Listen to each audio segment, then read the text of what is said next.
साथियों नमस्कार। साथियों, जैसा कि आपको पता है कि यूरोप की तरफ से लगातार धमकियां आ रही हैं, एक के बाद एक कदम उठाए जा रहे हैं और इस तरह की हेडलाइंस चल रही हैं कि this is NATO versus India and this is Europe versus India, this is EU versus India. इस तरह की चीजें चल रही हैं। आज हम विश्लेषण करेंगे कि ये सब चल क्या रहा है, क्यों चल रहा है।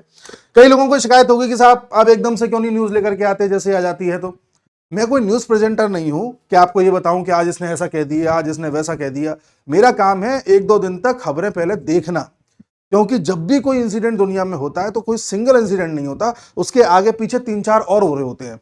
आज मैं आपको दिखाऊंगा किस तरह से, एग्जाम्पल के तौर पर, तब जाके आपको कहानी समझ में आती है कि जो पहला इंसिडेंट हुआ था वो क्यों हुआ था। तो मैं अगर आज तक चैनल की तरह या किसी और यूट्यूब न्यूज़ वाले चैनल की तरह आपके सामने प्रस्तुत करता रहूं कि देखो अब ऐसा हो गया, अब ऐसा हो गया, तो उसमें मजा नहीं आता। हम एनालिसिस करेंगे और वो जानने का प्रयास करेंगे जो आपको न्यूज़ में नहीं मिलता है। तो देखिए साहब, हुआ ये है, सूरत हाल कुछ ऐसा है कि नाटो के चीफ ने भारत को धमकाया था कि अगर भारत ने रशिया का तेल लेना बंद नहीं किया तो हम भारत पर 100% तक सैंक्शन लगा देंगे, टैरिफ लगा देंगे। इस तरह की उन्होंने धमकी दी थी। उसके बाद भारत ने कहा कि भाई देखो, इस तरह की चीजें तुम्हारी नहीं चलेंगी और ये जो तुम्हारा डबल स्टैंडर्ड है वो नहीं चलेगा। भारत ने अपनी तरफ से जवाब दिया कि जो ये यूरोप वाले दोहरा चरित्र लेकर के चल रहे हैं ये चलेगा नहीं। आप याद कीजिए, अभी 2-3 साल पहले हमारे जयशंकर साहब ने भी एक जवाब दिया था जर्मनी में बैठ करके, जब आपको पता था कि रशिया और यूक्रेन का युद्ध हो चुका है। उसके बाद रशिया पर सैंक्शंस लग गए थे और ये कहा गया था कि रशिया का तेल कोई नहीं लेगा, ये बात थी। इसी बीच क्या होता है, हमारे जयशंकर साहब जाते हैं और जर्मनी में एक मीटिंग चल रही होती है। उस मीटिंग के दौरान मीडिया वाले जयशंकर साहब से कुछ सवाल पूछते हैं और वहां पर यूरोपीय यूनियन को रिप्रेजेंट करने वाली एक महिला भी उनसे पूछती हैं कि भाई एक बात बताइए कि इंडिया ने फैसला किया है कि रशिया का सस्ता तेल इंडिया खरीदेगा। अगर इंडिया सस्ता तेल रशिया का खरीदता है तो इसका मतलब तो ये हो गया ना कि इंडिया रशिया को फंड कर रहा है ताकि रशिया यूक्रेन पर हमला और ज्यादा करे, यानी यूरोप पर हमला करे। तो इंडिया एक तरह से इस पूरे युद्ध को फाइनेंस कर रहा है इनडायरेक्टली। तब जयशंकर साहब ने कहा कि देखो यूरोपियंस, तुम जो मुझे बता रहे हो, पहली बात तो मैं आपको बता दूं कि जितना ऑयल भारत रशिया से पूरे साल भर में लेगा उससे ज्यादा तो यूरोप एक हफ्ते में ले लेता है।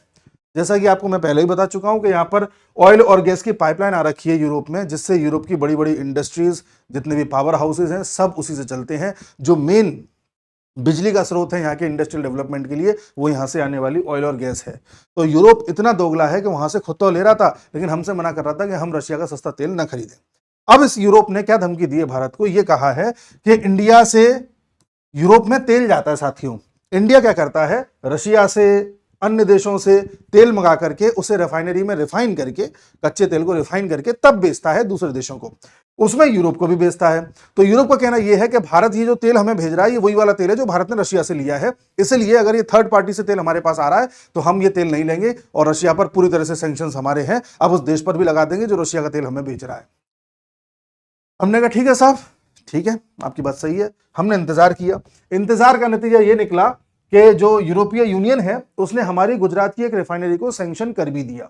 हमारे गुजरात में आपको पता है कई रिफाइनरीज हैं, उनमें से एक रिफाइनरी है ये नायरा एनर्जी लिमिटेड। तो नायरा रिफाइनरी में अगर हम ऑयल को रिफाइन करके यूरोप को बेचें तो यूरोप नहीं खरीदेगा।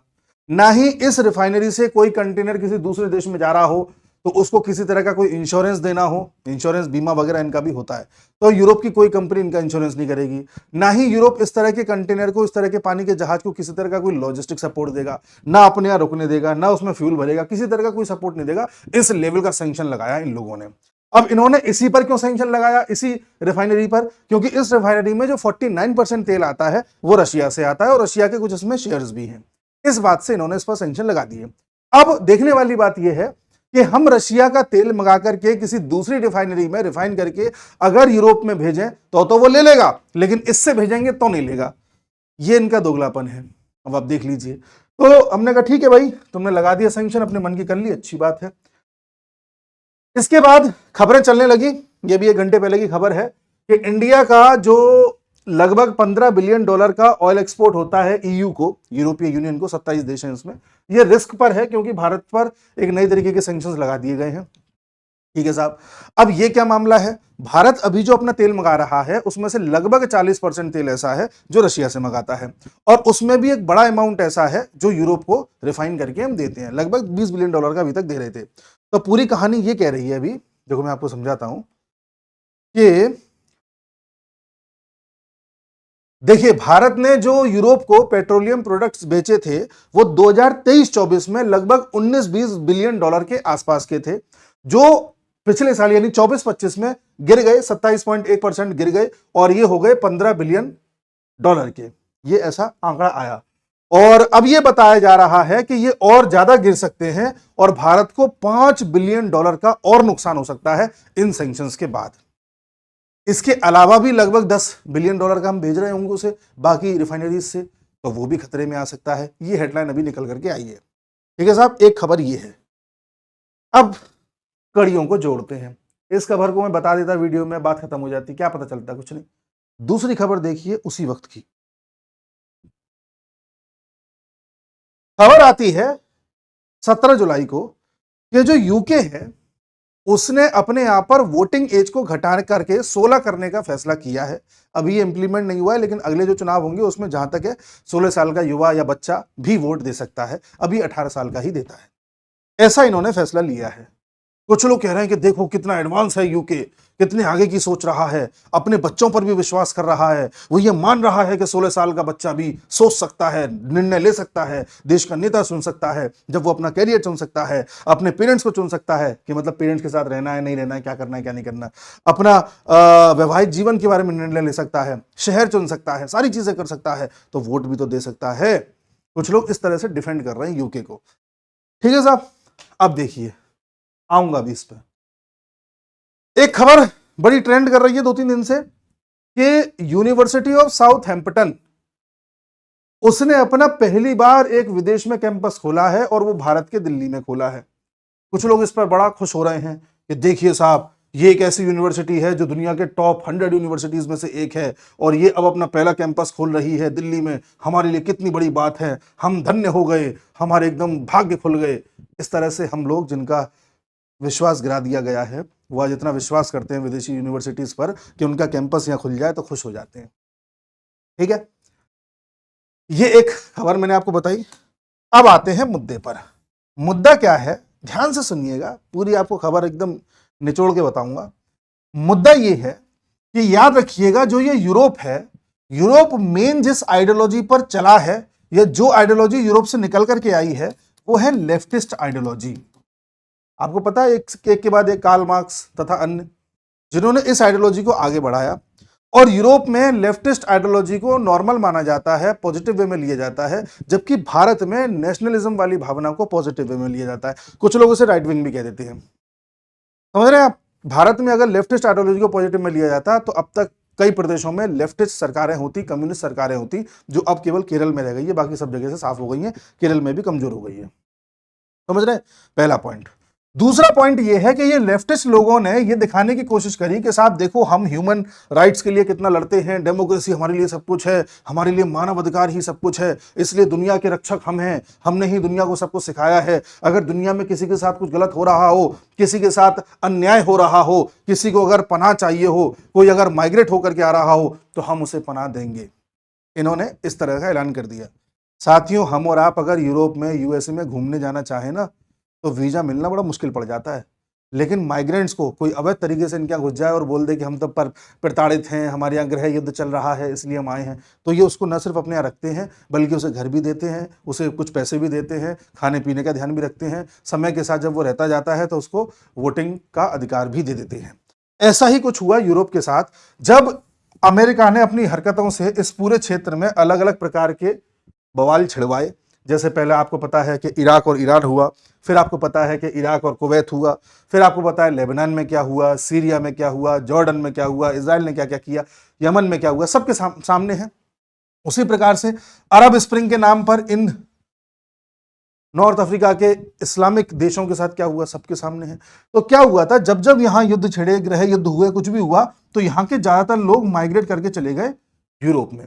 और यूरोप में भी ये गए तो मुख्यतः 4-5 देशों में ही गए, जिसमें से एक यूके है, एक जर्मनी है, एक फ्रांस है और एक आपका इटली है।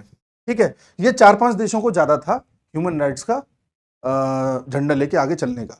तो यहां पर ज्यादातर यहाँ के इस्लामिक माइग्रेंट्स चले गए और जाकर के इन्होंने धीरे धीरे, पहले तो बेचारे बन गए कि हमें रोटी पानी की व्यवस्था करा दो, थोड़ा रहने की व्यवस्था करा दो, इन्होंने करा दी, सब कुछ हुआ।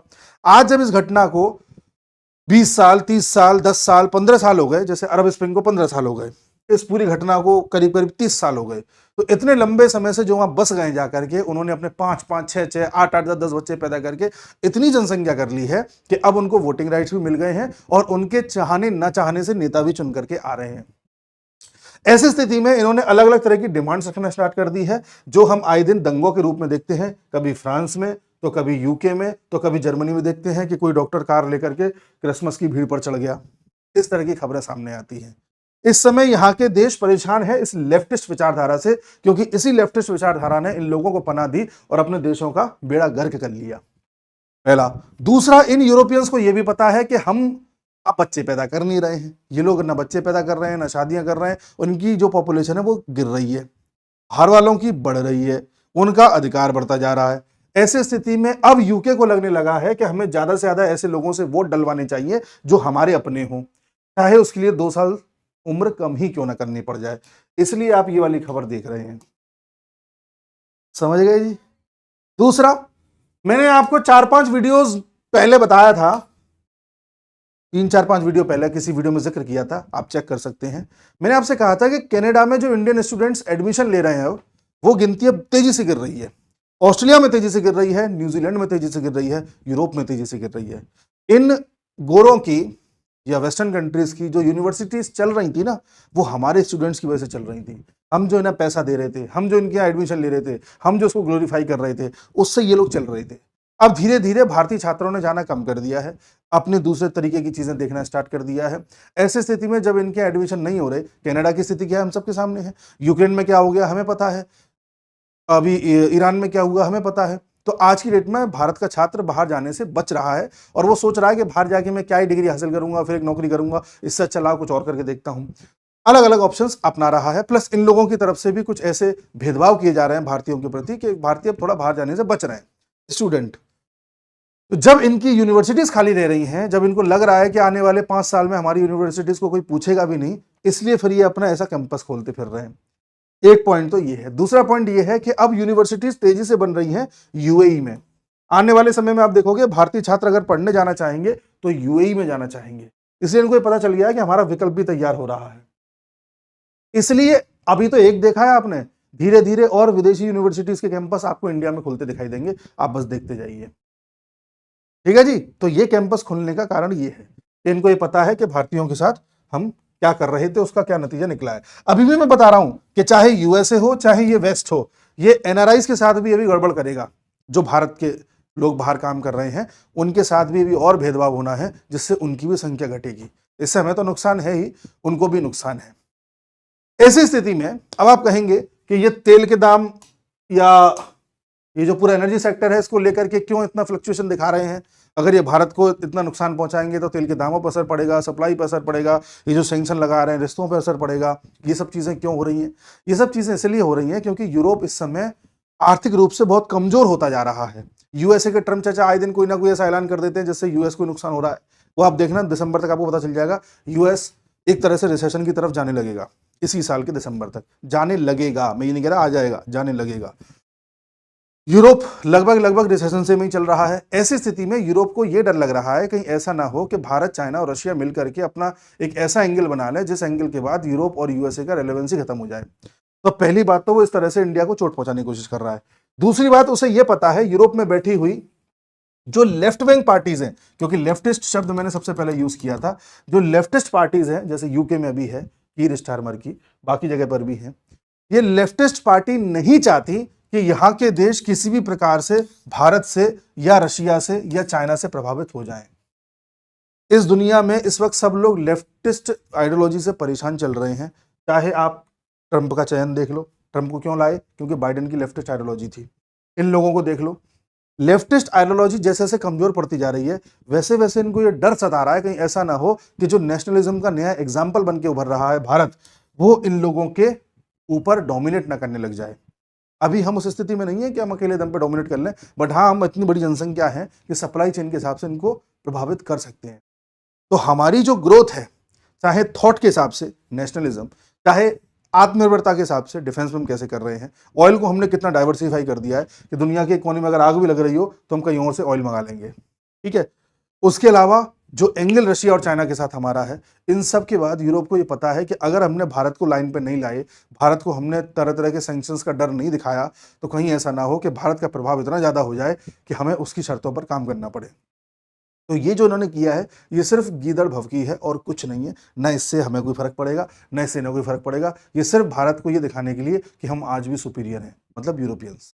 ये एक पैंतरा अपना रहे हैं, उस आइडियोलॉजी को क्रश करना चाह रहे हैं, जो आइडियोलॉजी एकदम पूरी दुनिया में भारत की नोटिस की जा रही है।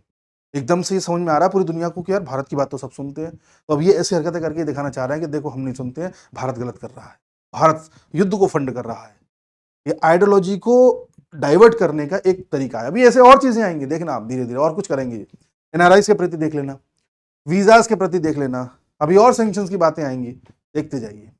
तो ये पूरा एक ओवरऑल पर्सपेक्टिव है। ये जो यूरोप ज्यादा बड़ा दिल दिखा करके इन्होंने जो अपने पूरे क्षेत्र का कवाड़ा किया है, उसका पर्चा भारत के नाम पर फाड़ने का प्रयास कर रहे हैं, जो ये कर नहीं पाएंगे। और ये कभी ये बात बोल नहीं सकते कि हम लोग माइग्रेंट से परेशान हैं, इस्लामिक माइग्रेंट से परेशान हैं। जैसे ये बोलेंगे तो इनकी सरकारें गिरती नजर आएंगी। तो इनकी मजबूरी है कि सॉफ्ट निशाना भारत को बनाए। ये पूरा खेल है। उम्मीद है आप समझ पाए होंगे। बाकी अगर कोई और घटना आती है तो मिलते हैं अगले वीडियो में। तब तक के लिए नमस्कार।